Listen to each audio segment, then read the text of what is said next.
অবশেষে চলে এলাম আমরা সেই বোনটির কাছে। যারা যেখান থেকে আমার সঙ্গে যুক্ত হবেন ইনশাল্লাহ ভিডিওটি দেখবেন, সবার উদ্দেশ্যেই বলা, বোনটির দায়িত্ব যদি কেউ নিতে পারেন, নিতে চান, তো অবশ্যই আমাদের সঙ্গে যোগাযোগ করবেন। তার পারিবারিকভাবে সচ্ছলতা আছে অনেক, কিন্তু নিজের দায়িত্বের জায়গা থেকে বাবা নেই, মা থেকেও নেই, এভাবেই জীবনযাপন করছেন তিনি। যদি কেউ বিয়ে করতে চান তাহলে তার দায়িত্বের জায়গা থেকে তিনিও, তার জন্য একটা বাড়ি আছে তার, এবং জায়গা সম্পত্তি কিছু আছে যেটি দিয়ে বাকি জীবন তিনি পার করতে পারবে। তো আমি একটু কথা বলতে যাচ্ছি, আজকে দেখাতে যাচ্ছি বোনটিকে।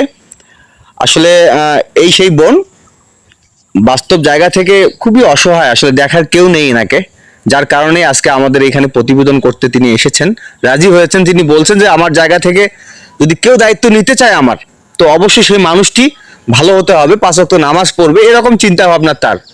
সেই জায়গা থেকে যদি কেউ থেকে থাকেন তো অবশ্যই জানিয়ে দেবেন আর কি। তো আমরা আসলে একটু কথা বলার চেষ্টা করি বোনটির সঙ্গে। তিনি একটু লাজুক প্রকৃতির, আর সবসময় চেষ্টা করেন একটু পর্দাশীল ভাবে থাকার জন্য, যার কারণেই তিনি ফেসে আসতে গিয়েও অনেক সময় লজ্জা পাচ্ছে অনেকভাবে। তো যাই হোক, একটু দেখানোর চেষ্টা করি বোনটিকে। আসসালামু আলাইকুম। ভালো আছেন আপনি? আসলে আপনি তো রাস্তায়ও ডাকলাম, সেখানেও আসলে প্রতিবেদন করতে গিয়ে লজ্জা পাচ্ছিলেন, ফাঁকা জায়গায় আসলাম এখানেও লজ্জা পাচ্ছেন।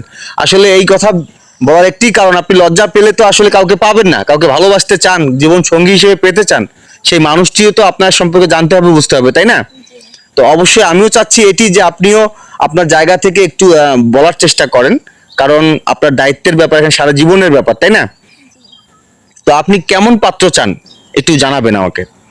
আমি একটা কথাই বলতে চাই যে দেশে দেশের বাইরে থেকে যারা আমার ভিডিওটা দেখতেছেন সবাইকে আসসালামু আলাইকুম।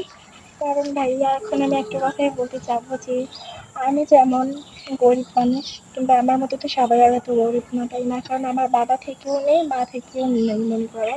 তো আমি একটা কথাই বলতে চাই যে আমি যেরকম, তার থেকে যদি কিন্তু অনেক কিছু কমও হয় কিন্তু ভালো হতে হবে, তার সাথে মানুষ কলাম জন্য পরে যেন আমাকে কেয়ার করে, আমি এতটুকুই যাবো, তার থেকে বেশি যাবো না। মানুষের হাতে পয়সা তো টাকা পয়সা বাড়ানো থাকে তাহলে। আচ্ছা, আপনাকে একটু থামিয়ে দিচ্ছি। আপনি বলেছিলেন যে আপনার একটু সচ্ছলতার জায়গা আছে, যদি কেউ আপনাকে নিতে চায় বা তার সঙ্গে যেহেতু লাইফ পার্টনার হিসেবে আপনি পাবেন তাকে, তো সেই জায়গায় ব্যবসা করে দুজনে মিলে বাকি জীবন পার করে দেবেন, এরকমটা বলছিলেন, এটা কি সত্য?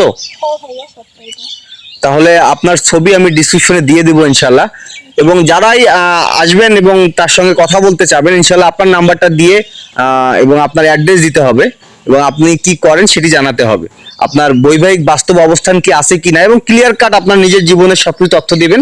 তারপর বোনটির সঙ্গে আমরা যোগাযোগ করাই দেবো ইনশাল্লাহ। আমরা চাই বোনটিও যেন তার নিজের চিন্তার জায়গা থেকে যেন অবশ্যই কাউকে পায়, এটি আমাদের প্রথম জানার বিষয়। তো দ্বিতীয়ত, বোনটিকে আবারও বলবো যে আপনি আপনার জায়গা থেকে ঠিক আছেন তো? জি আলহামদুলিল্লাহ। তো আজকে এই পর্যন্তই, আপনার একটা ছবি নিচ্ছি আমি, সেটি ডিসক্রিপশনে দিয়ে দেবো। সেই পর্যন্ত অবশ্যই অবশ্যই আপনিও ভালো থাকবেন, আমরাও চাই আপনার লক্ষ্য পূরণ হোক, কেউ আপনার দায়িত্ব নিক। ভালো থাকবেন আপনি। আসসালামু আলাইকুম। জি ওয়ালাইকুম আসসালাম, আসসালামু আলাইকুম।